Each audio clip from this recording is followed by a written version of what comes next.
Insurance, it is just part of life, from homeowners, renters, or auto, but just because we pay for our insurance doesn't mean we know anything about the ins and the outs of that insurance. Christopher Cook from Alliance Insurance Services is here to answer your questions about all things insurance. So here's what you need to do. If you have a question, we want you to text your question. And this is anything from home insurance, car insurance, flood insurance, 336-379-5775. The number is going to be at the bottom of the screen so that you'll have that, and we'll keep it up throughout this next half hour. All right, Christopher, so we've talked about insurance a couple of times over the last couple of months or so. Now that we're past Christmas, is there something specific insurance-wise that people should be paying attention to? Tanya, you know that when you and I do get an opportunity to talk, it certainly most of the time surrounds review your policy. And we may say that a lot in our conversations, but understanding what coverages you have are super important. People have went out and bought new cars or new golf carts or side-by-sides, or maybe started looking at a vacation property due to COVID restrictions on travel and things like that. So as you are acquiring or changing your assets, it's wise to look at, do I need insurance on these things? Okay, one of the things that I wanted to know about, because someone said, hey, do you have homeowners insurance on that new dog that you have that you got during COVID, Tanya? And I said, I don't know, and I don't know that I need that. So, Christopher, do I need that? Do we need some kind of different policy depending on what kind of dog we have? Not really, not that I'm aware of. There's a couple of things that folks could be talking about. Certain insurance carriers don't particularly care for certain breeds of dogs. Those dog breeds that have been given the reputation of having a bite history or a vicious bite ability sometimes are excluded from liability. So maybe that's what your friend was talking about. We at Alliance Insurance and lots of agencies sell pet insurance. So I'm not sure if they were talking about that or not. Those are a couple things that are possibilities, but your homeowner's insurance policy covers liability caused by your pets. So you have that already. Okay, so like if my dog were to bite someone or something of that nature. Okay, Correct. It's already there. That's good to know. I'm glad to know that. Okay, the home inventory is something that we have talked about a few times, and it's one of those things that you don't know really that you need it until you need it, and then when you need it, it's too late.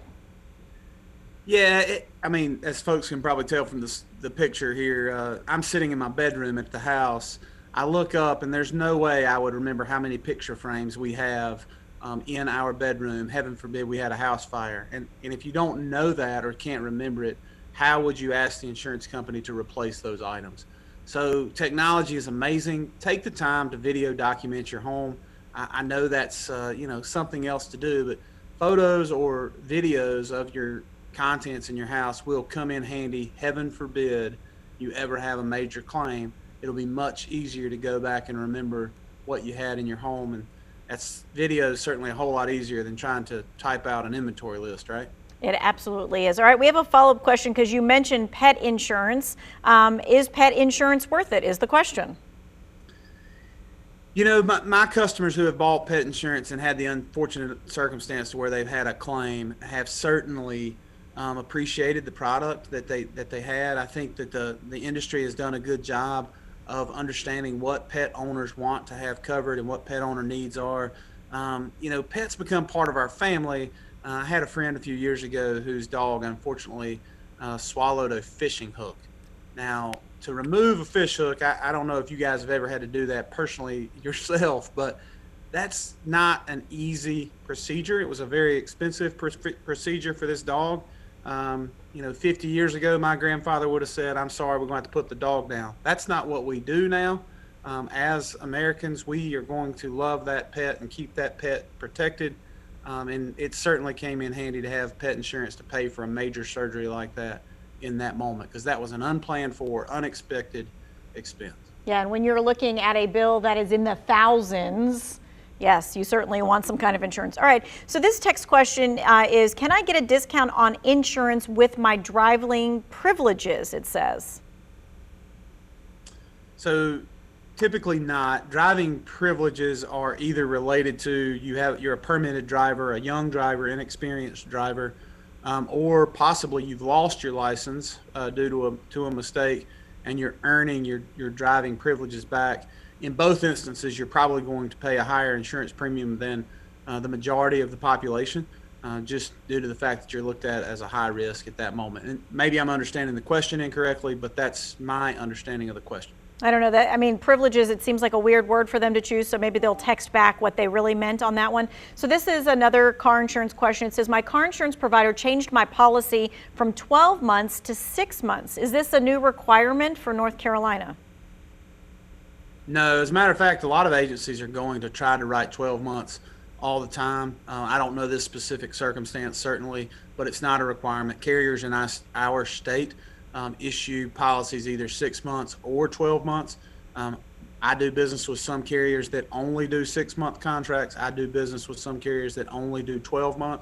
I would think that there's a little bit greater detail behind that story as to why that may have happened, so I would inquire deeper with your carrier. Okay. And this person says, if you have a car accident that is your fault, will your insurance automatically increase? At renewal, yes, most likely your insurance premium will automatically increase at the renewal. At the renewal, so it won't happen in the middle of your 6-month or your 12-month policy? Exactly, correct. Okay, and is there an estimate of like how much you get charged extra after you have an accident? It used to be pretty simple. I mean, we did manual calculations years and years ago, but currently there's over 1,000 rating factors that go into an auto insurance rate, and your driving record and your claims history being a couple of those. In general, I tell folks for a major accident, so something that's over $4,000 of damage, you're looking at about a 35% rate increase for 3 years.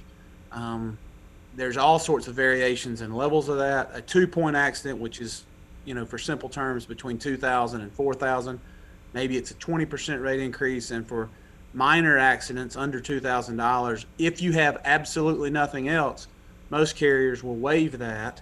But if you get something else, you're going to pay for both instances. Gotcha. Okay. We're going to continue on taking your questions. Remember, you can text them even throughout the break, and we'll pick up where we left off, 336-379-5775. We'll be right back.